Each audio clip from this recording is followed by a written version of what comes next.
তো বন্ধুরা, তোমরা কেমন আছো? আশা করি ভালো আছো, আমিও ভালো আছি। তো আজকে করব ইলিশ মাছ দিয়ে বেগুন দিয়ে। তো ইলিশ মাছ নিয়েছি, বেগুন নিয়েছি, আলু নিয়েছি, লঙ্কা, কাঁচা লঙ্কা আর জিরে জিরে আর কাঁচা লঙ্কাটা শিলনোড়ায় বেটে নেব।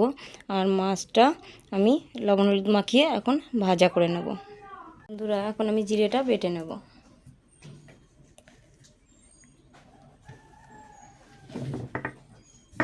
বন্ধুরা, জিরেটা বাটা হয়ে গেছে, এখন আমি নামিয়ে নেব। এখন আমি লঙ্কাটা বেটে নেব।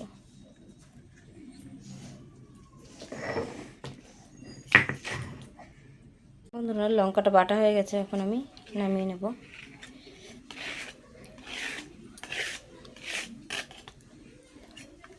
এখন আমি লবণ হলুদটা মাখিয়ে নেব। হলুদ দিয়ে দিলাম, লবণ দিয়ে দিচ্ছি। এখন সুন্দর করে মাছটায় মাখিয়ে নেব।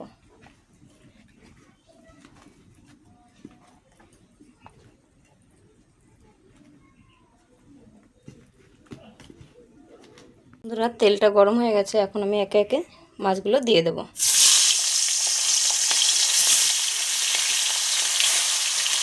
বেশি ভাজবো না, কড়া হালকা ভাজবো। ইলিশ মাছ সবসময় হালকাই ভাজতে হয়। এখন ভাজা করে নেব মাছটা। আমি মাছটা উল্টে দেবো।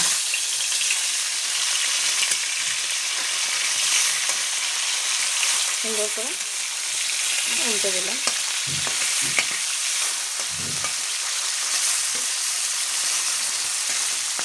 এখন আমি বেগুনটায় হালকা করে একটু লবণ মাখিয়ে নেব।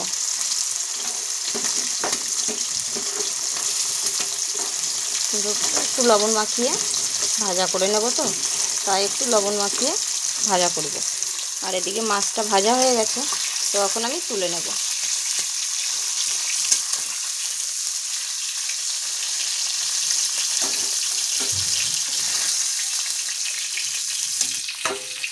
মাছ ভাজা তুলে নিয়েছি, এখন আমি বেগুনগুলো সবগুলো ভাজা করে নেব হালকা করে।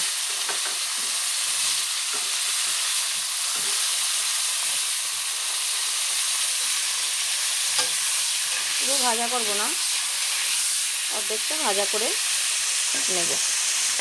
এখন আমি উল্টে দেবো। দেখো, এক সাইডটা হয়ে গেছে ভাজা, এক সাইডটা হালকা করে ভাজা করে নেব।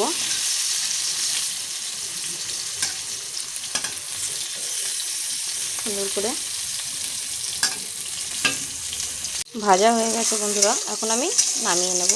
এরকম করে হালকা করে ভাজা করে নিতে হবে। তো এখন আমি নামিয়ে নেব।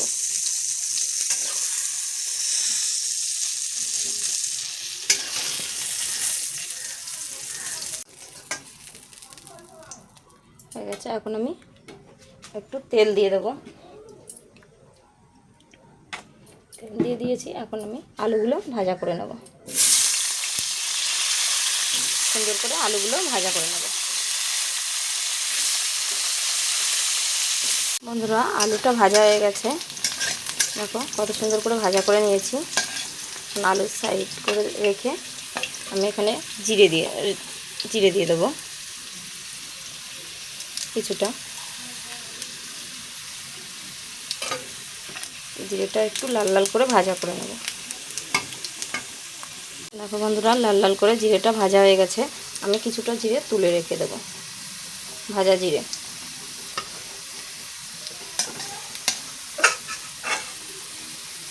তুলে নেব। এখন আমি বাটা মশলাটা দিয়ে দেবো।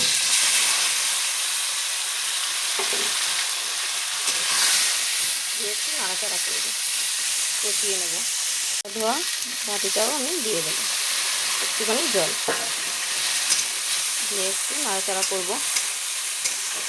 হলুদ আর লবণটাও আমি দিয়ে দেবো, দিয়ে একটু কষিয়ে নেব মশলাটা।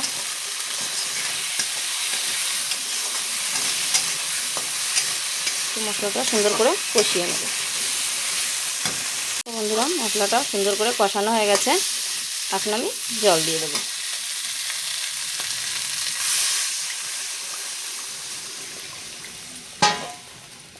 ঝোলটা এখন ফুটতে থাকবে। বন্ধুরা ঝোলটা ফুটে গেছে, এখন আমি বেগুন ভাজাটা দিয়ে দেব।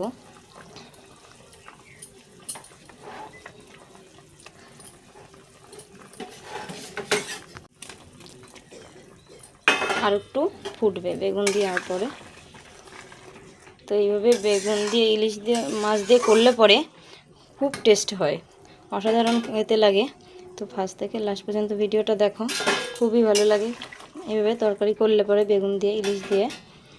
এখন বন্ধুরা আমি ইলিশ মাছটা দিয়ে দেবো, দিয়ে মাছটা আর একটু ফুটবে। ওরা দেখো তরকারিটা হয়ে আসছে প্রায়। এখন আমি ভাজা জিরেটা বেটে নেব। এই যে ভাজা জিরেটা এখন দিয়ে দেবো। এখন গ্যাস অফ করে দেবো। তরকারিটা হয়ে গেছে বন্ধুরা, এখন আমি নামিয়ে দেব। আর যদি ভালো লাগে লাইক করবে, আর কেমন লেগেছে অবশ্যই কমেন্ট করে বলো বন্ধুরা। আর এইভাবে খেয়ে দেখো ইলিশ মাছের তরকারি বেগুন দিয়ে, খুবই টেস্টি হয়। একটা তরকারি দিয়েই ভাত খাওয়া যাবে, এত সুন্দর লাগে খেতে। আমি নামিয়ে দিচ্ছি।